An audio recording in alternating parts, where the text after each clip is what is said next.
Mm. Good evening, everybody. Welcome back to another exciting episode of Late for the Party on Spotify, and I'm going live on YouTube.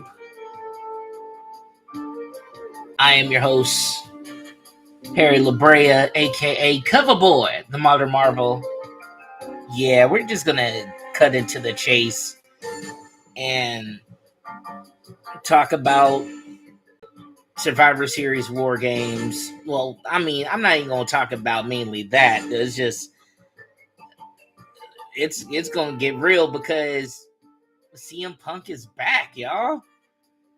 CM Punk is back at WWE, and this changes everything, and all for the more reason because it's like, for me, how everything it looks like it's all about the bottom dollar. I think AEW made a very, very, very big mistake, like letting go of CM Punk, regardless of whatever outcome, because the money draw that they're gonna get at WWE now, I mean, they're not gonna have any kind of problems like AEW has right now. And with Triple H being at the helm, no pun intended, that now he has control over creative. He's looking at it at its best interest for, what's best for business. I mean, honestly, and how things are right now, it shakes things up. We don't have to really talk too much about Roman Reigns. Roman Reigns is supposed to be taking a little bit of a hiatus from them. He's taking a little time off. I mean, which honestly is really good. So it kind of deviates away from the bloodline stuff, and also, Roman Reigns can just get some time to, get a little R&R, but eventually that gives everybody else a chance to shine as well. Like LA Knight, Cody Rhodes. You still got Seth Rollins as heavyweight champion and whatnot. So, it gives everybody else a chance to get some traction, which is actually good. And then you got not only that, you get Randy Orton's return, which, I mean, he's a legend in his own right. So, I mean, I don't think he's going to be taking center stage anytime soon. I think he's going to be more of like he's going to be taking back the support. Like, he'll be in some main events, but he isn't going to be like the main draw. But now when you got someone like CM Punk in the mix, like right now, a lot of stuff can happen between a lot of stuff can happen. I mean, just seeing the reaction that Seth Rollins got, like his oh my god, that shit was classic. Oh man, I can't wait, boy. Like right now, CM Punk doesn't even have to wrestle. Honestly, he doesn't even have to wrestle. He doesn't even have to wrestle till what, Royal Rumble? No. Well, yeah. Maybe there's like another pay-per-view somewhere, well, another event somewhere along the lines, but I think like Elimination Chamber and possibly Royal Rumble. And yeah, because Royal Rumble will lead up to WrestleMania. We're almost, yeah, damn near, if you really think about it, because Royal Rumble should be, Royal Rumble should be right after Survivor Series, but then there's probably another, possibly like Elimination Chamber or something like that. Then they lead into WrestleMania by next year. So that's going to be a trip. I am shocked. I am completely shocked on what the outcome might be when it comes to seeing how this whole thing with CM Punk plays out. I mean, it's going to be crazy. It's, I mean, so much drama that you can get from dealing with with the matches that you honestly like. You got LA Knight, who's pretty much literally a rising star amongst the ranks. You got Cody Rhodes, which honestly, uh, Cody Rhodes is definitely a cut above the rest, like, especially just how you come back from leaving the company to becoming something greater than what you like, something far greater. Um, it's almost the same thing, even with Drew McIntyre, like the same thing. Like he came back a different, I mean, different person. And I could see rivalry stemming up from this. I could see a CM Punk versus Drew McIntyre. I could see a CM Punk. It's just so many dynamics that honestly, it's a game changer for real. But now the thing is, how does CM Punk come at this whole scenario? Now, obviously, Triple H has got this whole thing set up to where, look, it's best for business. We got everything under control. They're obviously it's not going to have any personal issues or, obviously the reaction that we got last night. I mean, obviously it was organic. A lot of people obviously didn't know that I didn't know, and they kept that mess under wraps. It kept it under wraps to where, like, honestly, it's a trip, man. I can't even. I'm lost for words. Like, just seeing, like, just seeing. It's a trip, man. I'm sorry. Like, I'm bugging out because it's a good time to be a. It's a great time to be a freaking fan, dude. Wrestling fan again? Now? Fan time? I mean, like, I'm thinking, what are we getting from? What can we get from CM Punk going back to WWE? A redemption story for sure. Putting old squabbles aside. I mean, it's almost like how we're seeing the whole thing with Jay Uso, but in the like Jay Uso trying to redeem himself, being trying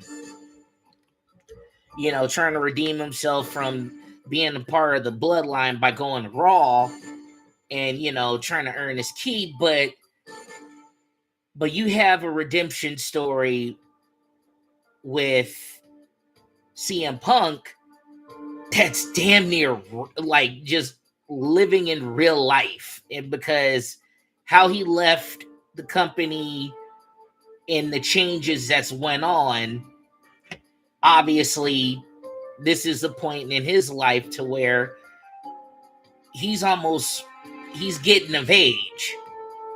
You know what I'm saying? Like, he's getting of age to where eventually he's gonna have to hang it up. He's gonna have to hang it up eventually, somewhere along the lines. And I mean, eventually I knew it was gonna happen to where everybody goes back home to WWE. Everybody does. Hogan has, Bret Hart has. I mean, why? I mean, Cody. Why would CM Punk be no different? You know what I'm saying? And I mean, hell, even Ultimate Warrior even before he passed on. So, but with CM Punk being getting thrown into the mix, what could they possibly do right now with him being in the mix and who he can go up against? Obviously, we're seeing this whole drama with him and Seth Rollins. So obviously, somebody has to be the mediator in this, and Triple H is obviously sitting with them right now, talking about, look, obviously there's some serious heat. This could be one of the honestly, obviously I'm thinking it's going to be Elimination Chamber, then Royal Rumble, then WrestleMania. So CM Punk is going to be on Raw. He might show up on SmackDown every now and then, but he's going to be a main guy on Raw, straight out. There's no ifs, ands, or buts about that. But then that means either they turn him face, which makes perfect sense right now if they make him face. Now, what do you do with Seth? Either Seth has to lose the belt eventually, but then who is he going to lose the belt to? Now, they're obviously going to, I could see Cody going up against, but I think what might happen is that either Cody goes to Raw. They can't keep Cody, CM Punk, and Seth. Damn. You got a lot of stacked people on that card alone. Sami Zayn too. You got all these people all under one roof on Raw. Don't get me wrong. Raw is mainly supposed to be the flagship. And that's cool. But herein lies the situation, though. Now some things are going to have to thin the herd. So does this mean Jay goes back to SmackDown? And then obviously that could possibly happen even more so because he can finally get into it with his brother. That could be a match at WrestleMania right there. I'm seeing damn near the cards already popping up on the grid as we speak. If CM Punk wins Royal Rumble, either he's got two options. Either he's going straight for Seth Rollins, unless if Seth Rollins either loses the belt anytime soon, but I sincerely doubt it. Either he goes. This could possibly happen. Seth Rollins beats CM Punk at WrestleMania, and then he loses the belt to Money in the Bank. But then, he could lose it to Damian Priest. That could happen. I could honestly see that would be the way Roman Reigns beat the Roman Reigns and Brock Lesnar scenario that happened at Money and at WrestleMania when Roman Reigns fought Brock Lesnar for the first time. But CM Punk is definitely winning Royal Rumble. I can't see that not going any other way. And somewhere, I think this is the main issue, is that both of them, there's just too much heat for them not to get into it. That's the main thing. There's just way too much heat for them not to get into a match. And it's going to be a hard-hitting one. I could see that right now as we speak. What up, y'all? I'm on TikTok as well, jumping on, saying what's up. Talking about the whole Survivor Series with CM Punk showing up at War Games. And, what kind of outcome that could possibly happen. Oh, man, it's so crazy. Just... the possibilities are endless now. Like I said, this is a great time to even be a wrestling fan. it's just like when you're going to see CM Punk fight, go up against Roman Reigns, but not right now. There's just way too much traction going on. There's just way too much traction going on where, like, this changes a lot. I mean, but then what do you put? Where do you put like Cody and all that? Like the whole story with Cody trying to finally get a belt. I mean, get the belt, the legacy of his dad and everything and whatnot. I mean, you can't just halt his side of the story, but I'm pretty sure he's gonna play ball on any level to where they finally need to have a face for the company. Now, either Cody is that guy, even though that neck tattoo is really killing his mojo, but I mean, CM Punk is a very big draw, but are they willing to really put that in the forefront? Like, he can, I mean, look at the reaction that we got last night. Like, I even put it on I just put video on TikTok of me tripping out about that myself. But it's crazy. It is crazy right now. I can't. And I was having a chat with my cousin about this. Is like, where can this possibly go that won't get in the way of any drama? Obviously, there has to be a sit down. Today had to be that sit down with everybody who already has beef, legitimate beef with CM Punk. And Triple H, one of the shining examples of people who had beef with CM Punk. I mean, if he's willing to put aside past dramas so they can make this money and actually get there and handle their business, then screw it. Seth Rollins, you need to either shit or get off the pot, because this money is going to happen one way or the other. I mean, let's keep it a stack. This money is going to happen. Now, either you're a part of that change, or either you're on the way or you're in the way. And right now, Seth might have some like, hey, I'm the champion. I might have some say so, or I might have a debate on this. I mean, but even still, it's like, look, I mean, at that point, he's going to have to, like, put all squabbles aside and actually, like, really sit down and, like, really get into his, like, feelings. But, boy, it's going to be a good one. Like, WWE has made some changes. Like, there's just so many matches that he can actually get into now. CM Punk versus LA Knight. That's going to be a microphone situation. John Cena can even pop up just to show his face to him.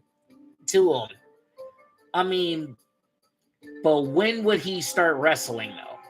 Right now, just give CM Punk the mic. Give him a segment to just get on the mic. Somebody's going to go out there and say something. Maybe that depends on who it is. Right now, Seth don't need to wrestle him anytime soon. Because if they do, and depending on how, Seth can't drop the belt. If Seth can't drop the belt anytime soon. Now, if Seth loses to CM Punk for the belt, I don't think that's going to work. CM Punk walking into WWE and not even months in, being back in the company, you're already champion. I don't know, man. There's just so many options. The options are endless. I know CM Punk will definitely win Royal Rumble. Now, depends on what number he gets comes in as. He shouldn't come in at 30. No, that'll be bullshit. I don't think he should be coming in at 30 though. But he should definitely come in somewhere in the range of like, if he ain't the first, he has to at least be like 5th or 15. He has to be in the game long enough to like get some kind of traction. But then also we gotta think like you gotta keep him healthy. Like some of those matches that he had at AEW did do some work on him, and honestly, AEW, you effed up. You screwed up big time. You just effed up your bag. Like I was.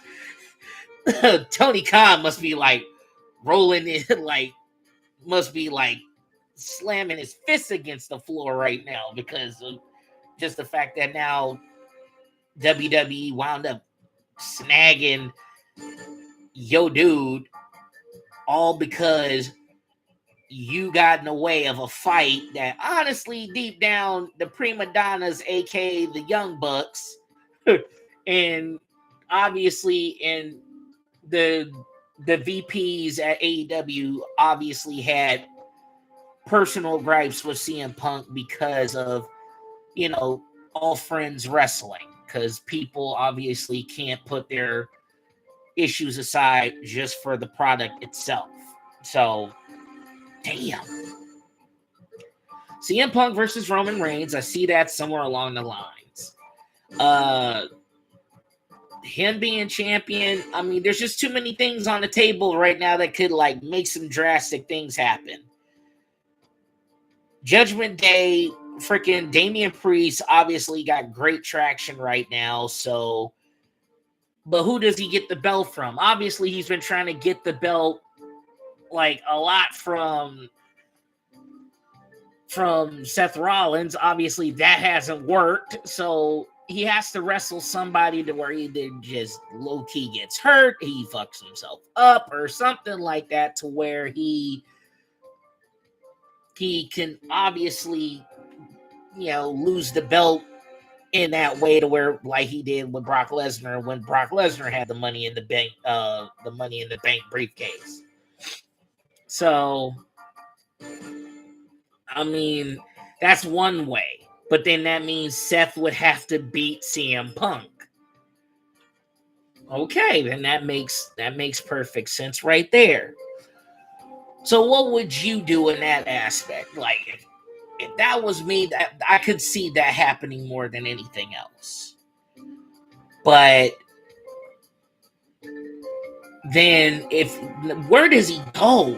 Do you keep him on SmackDown or do you keep him on Raw? Because, I mean, in Raw, he has probably the most heat than anything right now. And with, I mean, but there's really not that many people on. Okay, you got Kevin Owens, you got Kevin Owens, you got LA Knight, Austin Theory, and who gives a fuck about Austin Theory and all, and Jay Waller, all them Waller, not Jay Waller, but yeah, Waller. I'm just calling him Waller right now. Yeah, and Logan Paul, but then Logan Paul, he's MIA right now. Yeah. I can see them doing a couple of switches right now as we speak. Like, since Roman is not going to physically be there right now, and that means Solo Sikoa and Jimmy need to have something to do. So I would send Jay back. I mean, honestly, I would probably send Jay back to... Yeah, I would either send Jay and possibly Sammy back to SmackDown. It just makes sense. Because if you're going to keep Cody, but then what do you do with Cody? And what do you do with Randy being in this mix now? There's just so much shit right now. I mean, Randy's not too much of a factor, but then you don't want to just have him just looming looming around and him not do anything. So I mean, I could see beef going on with him in Judgment Day. Makes sense. So there's that. I can see that going on right now. So happy. But there's just too many options. Too many options to where it could go right more than it could go wrong, unless if somebody tries to go in for themselves. But they can do so much. They can really do so much. But somehow they're gonna have to thin the herd, because now it's like they got too many people on Raw right now. So tell me what y'all think. I mean, seriously, it's like, what do you think where this could go when it comes to with CM Punk just being in the middle, being in the mix? He's going to be the most hated man in the world. He's obviously the most hated man in the world right now in WWE. Let's keep it a buck right now. After that reaction, that looks, Drew McIntyre left the building. Okay? He got out the ring, went directly to the locker room, put on a hoodie, and dipped. That's saying a lot right there. So what do you do at this point? Like, a lot of people, and I love how they kept it under wraps and it was organic. I mean, just the reaction that Seth Rollins had. And he was just, CM Punk is just waving at his ass. Like, hey, look, CM Punk, look, man, look, Seth, he created you. CM Punk, basically, if it wasn't for CM Punk, y'all wouldn't have a Shield. We wouldn't have the Roman Reigns, Seth Rollins, and Dean Ambrose. We wouldn't have had Shield if it wasn't for CM Punk. Real talk. Freaking Seth Rollins, CM Punk created your, like, he made you. Oh, snap. Oh, God, it's a great time to be a wrestling head, bruh. So crazy. So crazy. Oh, my God. I could go on for another, but I'm already winding down on my 30 minutes on on Spotify. So, but I will get up on the next segment in a bit. Just wanted to break that down for you guys. But yeah, I'll get back to you guys on the next segment. Man, this is Late for the Party on doing live on TikTok and YouTube, and I'm on Spotify right now. Please like, comment, share, subscribe, support the podcast. Check me out on all forms of social media, which is TikTok, YouTube. I'll do Twitch and also Twitch as well. You can also check out the Late for the Party merch on or spring.com. It's still Teespring on my eyes, but either way, you guys. I am your host, Harry Labria, a.k.a. Coverboy, the Modern Marvel, signing off. And as always, if you're late for the party, you're always on time.